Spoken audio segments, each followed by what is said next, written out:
Hi friends. So இன்னைக்கு வீடியோவில் நம்ம யூனிட்ஸ் அண்ட் மெஷர்மெண்ட் சாப்டரோட NCERT book bag exercise 2.1 தான் பார்க்க போகிறோம். The first question is the volume of a cube of side 1 centimeter is equal to dash meter cube. First நம்ம question புரிஞ்சுக்கணும். அவங்க என்ன கொடுத்துருக்காங்க அப்படின்னா ஒரு கியூப் இருக்குது. இந்த கியூபோட சைட் வந்து 1 சென்டிமீட்டர். இந்த 1 சென்டிமீட்டர் இருக்கிற கியூபோட வால்யூம் மீட்டர் கியூப்ல என்ன வேல்யூவில் இருக்கும் அப்படின்னு கேட்குறாங்க. சரியாப்பா, கொஷின் புரிஞ்சிச்சா? ஓகே, இப்போ நம்மளுக்கு தெரியும் கியூபோட வால்யூம் ஃபார்முலா வந்து V is equal to A cube. A அப்படின்னா என்ன? சைடு. ஓகேவா?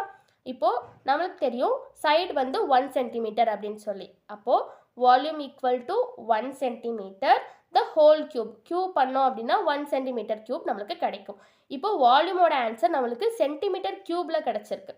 ஓகே, நம்மளுக்கு கொஸ்டின் என்ன கேட்டிருக்காங்க? மீட்டர் கியூபில் கேட்டிருக்காங்க. அப்போ நம்ம சென்டிமீட்டரை மீட்டருக்கு கன்வெர்ட் பண்ணணும். அப்போது 1 சென்டிமீட்டர் ஈக்குவல் டு 1/100 மீட்டர். இது நம்மளுக்கு தெரியும். உங்களுக்கு தெரியலனாலும் பரவாயில்ல, நான் நெக்ஸ்ட் வீடியோவில் அந்த கன்வர்ஷன் மெத்தட் அப்லோட் பண்ணுறேன். ஓகே, அப்போ 1 சென்டிமீட்டர் ஈக்குவல் டு 10⁻⁻²ன்னு எழுதலாமா? இந்த 100 நம்ம மேலே கொண்டு போனோன்னா -2ன்னு எழுதுவோமா? ஸோ அப்போ 1 சென்டிமீட்டர் ஈக்குவல் டு 10⁻⁻² மீட்டர். ஓகேவா? ஓகே, இப்போ நம்ம சென்டிமீட்டரோட வேல்யூ கண்டுபிடிச்சாச்சு. 1 சென்டிமீட்டர் ஈக்குவல் டு 10⁻⁻² மீட்டர் அப்படின்னு சொல்லி கண்டுபிடிச்சாச்சு. இப்போ என்ன பண்ணணும்? வால்யூம் வந்து 1 சென்டிமீட்டர் கியூப். இந்த சென்டிமீட்டர் இருக்குல்ல, இந்த இடத்துல 10⁻⁻²வை நம்ம சப்ஸ்டியூட் பண்ணோம். சப்ஸ்டியூட் பண்ணோன்னா என்ன கிடைக்கும்? 1 × 10⁻⁻² மீட்டர் த ஹோல் கியூப். எதுக்கு கியூப் போடுறோம்? இதில் வெறும் சென்டிமீட்டர் இல்லை, சென்டிமீட்டர் கியூப்னு இருக்குது. அப்போது 10⁻⁻² மீட்டர் த ஹோல் கியூப். அப்போ நம்மளுக்கு என்ன ஆன்சர் கிடைக்கும்? 1 × 10⁻⁻6 மீட்டர் கியூப். இதுதான் ஆன்சர். ஓகேவா? Okay, next question. The surface area of a solid cylinder of radius 2 cm and height 10 cm is equal to dash millimeter square. அதாவது ஒரு சாலிட் சிலிண்டர் இருக்குது, அதோட ரேடியஸ் கொடுத்துருக்காங்க, ஹைட்டு கொடுத்துருக்காங்க. இந்த ரேடியஸ் அண்ட் ஹைட்டை வச்சு நம்ம சர்ஃபேஸ் ஏரியா கண்டுபிடிச்சிடலாம். அந்த சர்ஃபேஸ் ஏரியாவோட வேல்யூ இருக்குல்ல, அதோட வேல்யூவை நான் மில்லிமீட்டர் ஸ்கொயருக்கு கன்வெர்ட் பண்ணால் என்ன ஆன்சர் கிடைக்கும்? இதுதான் கொஸ்டின். ஓகேவாப்பா? இப்போ கொஸ்டின் புரிஞ்சிச்சா? ஓகே, இப்போ நம்ம சர்ஃபேஸ் ஏரியா கண்டுபிடிக்கணும். ஃபர்ஸ்ட் நம்ம சிலிண்டர், இங்கே பாருங்கள், இந்த சிலிண்டரில் இதுதான் ரேடியஸ். ஓகே, இந்த சென்டர் பாயிண்ட்லேருந்து எட்ஜ் வரைக்கும் இருக்கிறது தான் ரேடியஸ், நம்ம எல்லாருக்குமே தெரியும். அது வந்து 2 சென்டிமீட்டர், ஹைட் வந்து 10 சென்டிமீட்டர். இப்போது மொத்த ஏரியா, அதாவது சர்ஃபேஸ் ஏரியா, மொத்த சர்ஃபேஸ் ஏரியா சாலிட் சிலிண்டருக்கு என்னென்னு பார்க்கணும். இங்கே பாருங்கள், இப்போ ஒரு சிலிண்டர், ஃபார் எக்ஸாம்பிள் இந்த பென் பாருங்கள், இது ஒரு சிலிண்டர் தான். ஓகேவா? இது சிலிண்டருக்கு எக்ஸாம்பிள் தான். இந்த பாருங்கள், இது ஒரு சர்ஃபேஸ் ஏரியா. இதே மாதிரி இங்கே நீங்கள் வந்துட்டு இமேஜின் பண்ணிக்கோங்க, இது ஒரு சர்ஃபேஸ் ஏரியா. அப்போ 2 சர்ஃபேஸ் ஏரியா, இது ஒரு சர்ஃபேஸ் ஏரியா, இது ஒரு surface area, up and down. ஓகேவா? இந்த πr². ஓகே, இன்னொரு ஏரியாவும் இருக்குது, அது இது. ஓகே, இந்த சர்க்கம்ஃபரன்ஸில் பாருங்கள், இது மட்டும் இல்லை, இந்த ஃபுல் ஹைட்டும் இருக்குது. அப்போது சர்க்கிளோட சர்க்கம்ஃபரன்ஸ் 2πr × h, அதாவது ஹைட். ஓகேவா? 2πr × h. இது எப்படி வந்துச்சுன்னு புரிஞ்சிச்சா? இப்போது இது ஒரு ஏரியா அண்ட் இது ஒன்று, இது ஒன்று. ஓகேவாப்பா? சரி, ஓகே, இப்போ சால்வ் பண்ணலாம். 2πr × h plus πr² + πr². இந்த ரெண்டையும் நான் 2πr² எழுதலாமா? ஆட் பண்ணோம் அப்படின்னா. ஓகே, இப்போது இந்த ரெண்டில் காமனாக இதெல்லாம் இருக்குது, 2πr காமனாக இருக்குது, அதை நான் வெளியே எடுத்துடுறேன். அப்போது இந்த இடத்துல 2πr எடுத்துட்டோம் அப்படின்னா h மட்டும் இருக்கும். இந்த இடத்துல 2πr எடுத்துட்டோன்னா ரெண்டு ஆர் இருக்கும்ல, 2 ஆரில் ஒரு ஆர் போயிடுச்சுன்னா இன்னொரு ஆர் இருக்கும். அப்போது 2πr h + r. இப்போ நம்ம வேல்யூஸ்லாம் சப்ஸ்டியூட் பண்ணலாம்.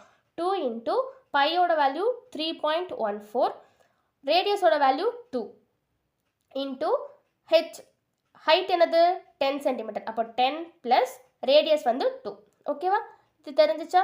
இப்போ இது எல்லாத்தையும் நம்ம கால்குலேட் பண்ணோம் அப்படின்னா நம்மளுக்கு 150.7 சென்டிமீட்டர் ஸ்கொயர் ஏரியா நம்மளுக்கு கிடைக்கிது. ஓகேவா? இப்போ நம்மளுக்கு ஏரியா என்ன கிடச்சிருக்கு? சென்டிமீட்டர் ஸ்கொயரில் கிடச்சிருக்கு. நம்மளுக்கு என்ன வேணும்? மில்லிமீட்டர் ஸ்கொயரில் கன்வெர்ட் பண்ணணும். ஓகே, இப்போ அது எப்படின்னு பார்க்கலாம். நம்மளுக்கு கிடைச்ச ஆன்சர் சென்டிமீட்டர் ஸ்கொயரில் இருக்குது, நாம் அதை மில்லிமீட்டருக்கு கன்வெர்ட் பண்ணணும். இப்போ கன்வெர்ட் பண்ணுற method, 1 centimetre equal to 10 millimetre. ஒரு சென்டிமீட்டர் வந்து 10 மில்லிமீட்டருக்கு சமம். ஓகேவா? அப்போது இந்த சென்டிமீட்டர் இருக்கிற இடத்துல நம்ம 10 மில்லிமீட்டரை சப்ஸ்டியூட் பண்ணணும், அவ்வளோதான். அப்போது 150.7 × 10 millimeter the whole square. எதுக்கு ஸ்கொயர் போட்டிருக்கோம்? இந்த இடத்துல சென்டிமீட்டர் ஸ்கொயர் இருக்குது. ஓகே, அப்போது இதை சப்ஸ்டியூட் பண்ணி கால்குலேட் பண்ணோம் அப்படின்னா 150.7 into 10 ஸ்கொயர் millimeter ஸ்கொயர் இந்த மாதிரி கிடைக்கும். இதை ஃபர்தராக நம்ம சிம்பிளிஃபை பண்ணும்போது 1.507 into 10 to the power 4 millimeter square கிடைக்கும். இதுதான் ஃபைனல் ஆன்சர். ஓகேவா? இந்த மாதிரி கன்வெர்ட் பண்ணி தான் ஆன்சர் கண்டுபிடிக்கணும். மோஸ்ட் ஆஃப் த கொஷின் இந்த மாதிரி தான் கேட்பாங்க. ஓகே, இது எப்படி 10 power 4 வந்துச்சு? இந்த இடத்துல டாட் இங்கே இருக்குது, 150க்கு இந்த சைடில் இருக்குது. இந்த டாட்டை நான் இங்கே வைக்கும்போது 2 டிஜிட்க்கு முன்னாடி வைக்கும்போது இங்கே நம்ம ஆட் பண்ணுவோம்ல, இப்போ 2 ஆட் பண்ணால் 10 to the power 4 கிடச்சிரும். அவ்வளோதான். ஓகேவா? ஓகே, அடுத்த question. A vehicle moving with a speed of 18 km per hour covers dash meter in 1 second. இப்போ கொஸ்டின் என்ன கேட்டிருக்காங்க அப்படின்னா, ஒரு வெஹிக்கிள் இருக்குது, அதோட ஸ்பீட் வந்து 18 km per hour. அந்த 18 km per hour metre per செகண்ட்க்கு சேஞ்ச் பண்ணால் எனக்கு என்ன ஆன்சர் கிடைக்கும் அப்படின்னு கேட்குறாங்க. ஓகே, அப்போது அதோட speed 18 km per hour, metre per செகண்ட்க்கு நம்ம கன்வெர்ட் பண்ணணும். இப்போ பாருங்கள், கிலோமீட்டரை மீட்டராக கன்வெர்ட் பண்ணும்போது 1000. Okay, 1000 metre equal to 1 kilometre நம்மளுக்கு தெரியும். அதே மாதிரி 3600 செகண்ட் ஈக்குவல் டு 1 hour. ஓகேவா? அப்போது இந்த வேல்யூவை நம்ம சப்ஸ்டியூட் பண்ணணும். இந்த வேல்யூவை நம்ம சிம்பிளிஃபை பண்ணும்போது 5/18 கிடைக்கும். இதை ஜஸ்ட் அதோட மல்டிப்ளை பண்ண வேண்டியதா. அப்போது 18 into 5/18 equals 5 metre per second. எப்படி மீட்டர் பெர் செகண்ட் வந்துச்சு? நம்ம கன்வெர்ட் பண்ணிட்டோம். இங்கே கன்வெர்ட் பண்ணியிருக்கோம்ல, அதான் நம்ம இங்கே சப்ஸ்டியூட் பண்ணிட்டோம். இப்போ 5 மீட்டர் பெர் செகண்ட். அவ்வளோதான். அடுத்த question. The relative density of lead is 11.3. Its density is dash gram centimeter cube or dash kilogram meter cube. அதாவது லெட் இருக்குல்ல, லெட் அப்படிங்கிறது ஒரு எலமெண்ட் நம்மளுக்கு தெரியும். அந்த எலமெண்ட்டோட ரிலேட்டிவ் டென்சிட்டி வந்து 11.3.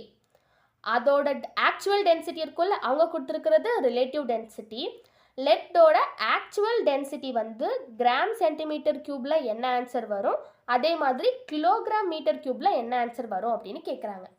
ஸோ ஃபர்ஸ்ட் நம்ம டென்சிட்டினா என்னன்னு தெரியணும், அண்ட் ரிலேட்டிவ் டென்சிட்டினா என்ன அப்படின்னு சொல்லி நம்மளுக்கு தெரியணும். ஃபர்ஸ்ட் டென்சிட்டி அப்படின்னா, அதாவது ஒரு வால்யூம், மீட்டர் கியூப் வால்யூமில் எவ்வளோ மாஸ் இருக்கோ அதுதான் டென்சிட்டி. ஒரு வால்யூம், மீட்டர் கியூப் வால்யூமில் எவ்வளோ மாஸ் இருக்கோ அதுதான் டென்சிட்டி. ஓகே, இப்போ டென்சிட்டினா என்னென்னு புரிஞ்சிச்சா? ரிலேட்டிவ் டென்சிட்டினா என்ன அப்படின்னா, வாட்டரோட கம்பேர் பண்ணும்போது அந்த சப்ஸ்டன்ஸோட டென்சிட்டி என்னவோ அதுதான் ரிலேட்டிவ் டென்சிட்டி. ஓகேவா? Relative density equals density of substance divide by density of water. வாட்டரை கம்பேர் பண்ணும்போது அந்த சப்ஸ்டன்ஸோட டென்சிட்டி. வாட்டரோட டென்சிட்டி என்ன அப்படின்னா 1 கிராம் பை சென்டிமீட்டர் கியூப். அதாவது இப்போ ஃபார் எக்ஸாம்பிள் இதுதான் ஒரு சென்டிமீட்டர் கியூப்னு வச்சுக்கோங்க. இந்த சென்டிமீட்டர் கியூப்பில் நம்ம தண்ணி ஊற்றினோம் அப்படின்னா அதோட வெயிட் வந்து 1 கிராம் இருக்கும். இதுதான் அதோட ஆன்சர். ஓகே, இதுதான் வந்துட்டு டென்சிட்டி அப்படின்னு சொல்கிறோம். இதே இந்த சென்டிமீட்டர் கியூப் இருக்கிற வால்யூமில் நான் லெட்டை ஊற்றினேன் அப்படின்னா அது இந்த வாட்டரோட டென்சிட்டியாக கம்பேர் பண்ணும்போது 11.3 டைம்ஸ் அதிகமாக இருக்கும் அப்படிங்கிறது தான் ரிலேட்டிவ் டென்சிட்டி. இப்போ உங்களுக்கு ரிலேட்டிவ் டென்சிட்டி பற்றி புரிஞ்சிச்சா? இப்போ நம்மளுக்கு என்ன கண்டுபிடிக்கணும்? டென்சிட்டி ஆஃப் லெட், அதுதான் தேவை. அப்போது relative density equals density of lead, அதாவது substance divided by density of water. அப்போது இந்த ஈக்குவேஷன் மூலமாக நம்ம டென்சிட்டி ஆஃப் லெட்டை கண்டுபிடிக்கலாம். இந்த ரெண்டையும் கிராஸ் மல்டிப்ளை பண்ணணும். இப்படி பண்ணோம் அப்படின்னா 11.3 கிராம் பை சென்டிமீட்டர் கியூப். நம்மளுக்கு இப்போது கிராம் பை சென்டிமீட்டர் கியூப்பில் ஆன்சர் கிடச்சிருச்சு. அவங்க இன்னொன்று கேட்டிருக்காங்க, கிலோகிராம் மீட்டர் கியூபும் கேட்டிருக்காங்க. அப்போ நம்ம கிராம் சென்டிமீட்டர் கியூப்லேருந்து கிலோகிராம் மீட்டர் கியூப்க்கு கன்வெர்ட் பண்ணணும். நம்மளுக்கு தெரியும் 1000 கிராம் ஈக்குவல் டு 1 கிலோகிராம். அப்போது 1 கிராம் ஈக்குவல்ஸ் 1 கிலோகிராம் பை 1000. அதே மாதிரி 100 சென்டிமீட்டர் ஈக்குவல்ஸ் 1 மீட்டர். அப்போது 1 சென்டிமீட்டர் ஈக்குவல்ஸ் 1 மீட்டர் பை 100. அப்படியே சப்ஸ்டியூட் பண்ண வேண்டியதா. இப்போ இந்த இடத்துல கிராம் இருக்கிற இடத்துல நம்ம 1 கிலோகிராம் பை 1000 சப்ஸ்டியூட் பண்ணணும். இந்த பண்ணியிருக்கேன், கிலோகிராம் பை 1000. அதே மாதிரி இந்த சென்டிமீட்டர் கியூப் இருக்குல்ல, அந்த இடத்துல 1 மீட்டர் பை 100 அதை சப்ஸ்டியூட் பண்ணி கியூப் பண்ணணும். எதுக்கு? இந்த இடத்துல கியூப் இருக்குது. ஓகே, கியூப் பண்ணணும். இப்படி பண்ணிட்டோம் அப்படின்னா நம்மளுக்கு கிலோகிராம் மீட்டர் கியூப்பில் ஆன்சர் கிடச்சிரும். இப்போ பாருங்கள், இந்த 100 நம்ம மேலே கொண்டு போகும்போது ஃபஸ்ட்டு 100 நான் வந்து கியூப் பண்ணும்போது எனக்கு 10 to the power 6 அப்படின்னு கிடைக்கும். அந்த 10 to the power 6 நான் இங்கே கொண்டு போயிடுவேன். கரெக்டாக? அப்போ 11.3 into 10 to the power 6 kilogram by 1000 நம்ம எப்படி எழுதுவோம்? 10 to the power 3ன்னு எழுதுவோமா? அப்போ 10 to the power 3 metre cube. இது நம்ம ஃபர்தராக கால்குலேட் பண்ணோம் அப்படின்னா 11.3 into 10 to the power 3 kilogram by meter cube அப்படின்னு கிடைக்கும். இப்போ இதை நம்ம ஃபர்தராக சிம்பிளிஃபை பண்ணும்போது 1.13 into 10 to the power 4 kilogram metre கியூப்னு கிடைக்கும். இது எப்படி வந்துச்சு? இந்த டாட்டை நான் இங்கே கொண்டு வந்துட்டேன், ஒரு டிஜிட் முன்னாடி கொண்டு வந்துட்டேன். அந்த மாதிரி பண்ணும்போது ஒரு டிஜிட் முன்னாடி கொண்டு வந்தோம் அப்படின்னா நம்ம இங்கே ஆட் பண்ணுவோம். அப்போ 10 to the power 4 kilogram metre cube. அவ்வளோதான்.